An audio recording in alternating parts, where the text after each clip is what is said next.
Welcome to today's Explainer. Today, we are diving into a wild concept that completely blurs the line between organic life and artificial innovation.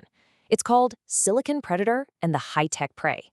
We're going to unpack this absolutely fascinating piece of source text that imagines exactly what happens when the brutal, relentless rules of nature crash headfirst into the disruptive power of silicon.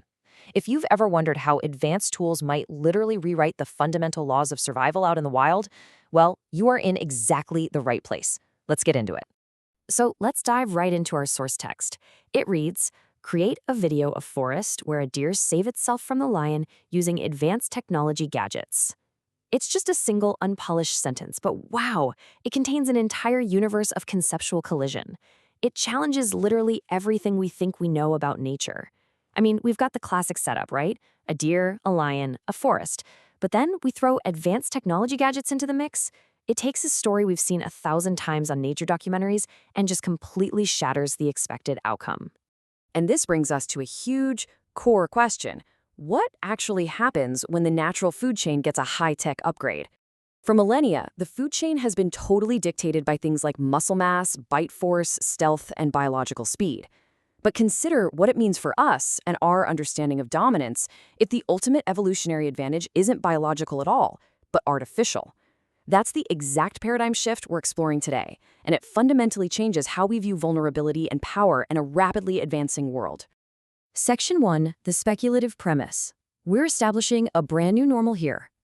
Okay, so in this scenario, we have a new normal defined by what we're calling the high-tech prey.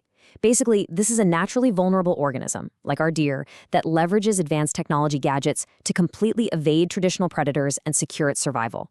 You know, biology destined this deer to be the underdog. It's supposed to be the prey. But the addition of these gadgets, it acts as the ultimate equalizer. It completely alters the animal's biological destiny. The deer is no longer bound by its genetic limitations. Instead, it's empowered by artificial innovation. It's a real game changer. And look at the specific phrasing used here, save itself. It's incredibly powerful. In your typical wildlife scenario with a lion and a deer, the deer's survival is usually framed as just a lucky escape or the result of raw, blind panic. But to save itself using gadgets, that implies real agency. It shifts the entire narrative from inevitable victimhood over to active, calculated survival.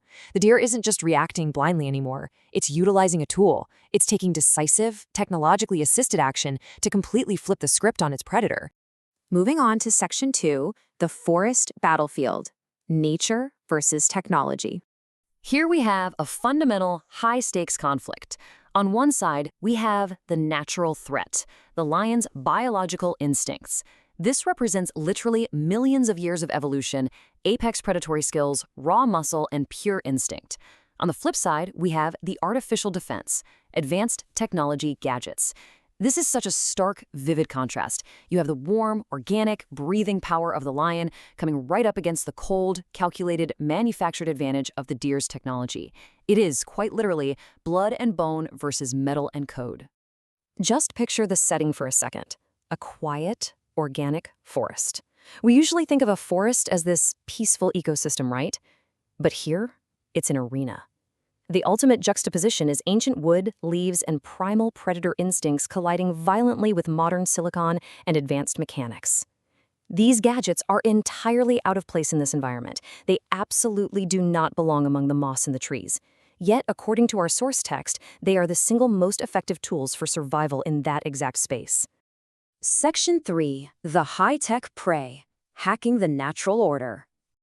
Think about how crazy this is. We start with a traditional prey animal facing an apex predator, which is usually a guaranteed biological loss.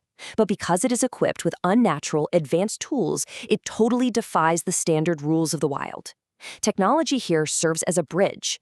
It spans that massive, seemingly uncrossable gap between natural vulnerability and guaranteed survival. The deer has, for all intents and purposes, hacked the natural order. Section 4, escaping the lion, a technological triumph. Chronologically, this encounter builds some serious tension. First, step 1, the lion attacks. That's the inciting incident of terror right there in the forest. But then comes step 2, the turning point. The deer utilizes its advanced technology gadgets, interrupting the entire natural sequence of events. It's the ultimate wild card. And finally, step 3, survival is achieved.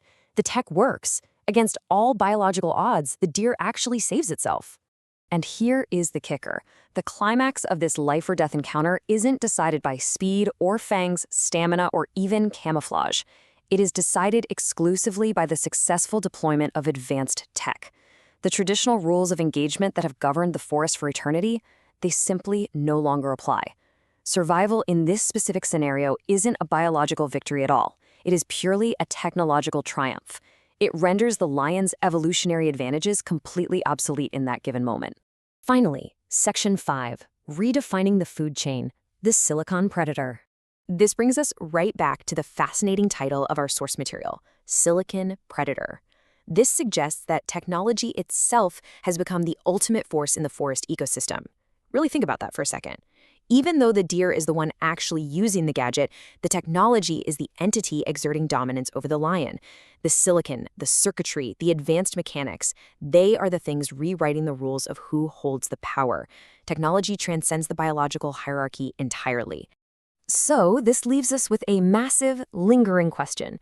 If prey possess advanced technology, who is the real apex predator?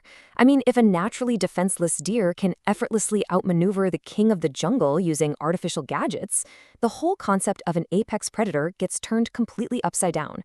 It leaves us questioning the true balance of power. Will biology always bow to technology, even in the heart of the ancient forest?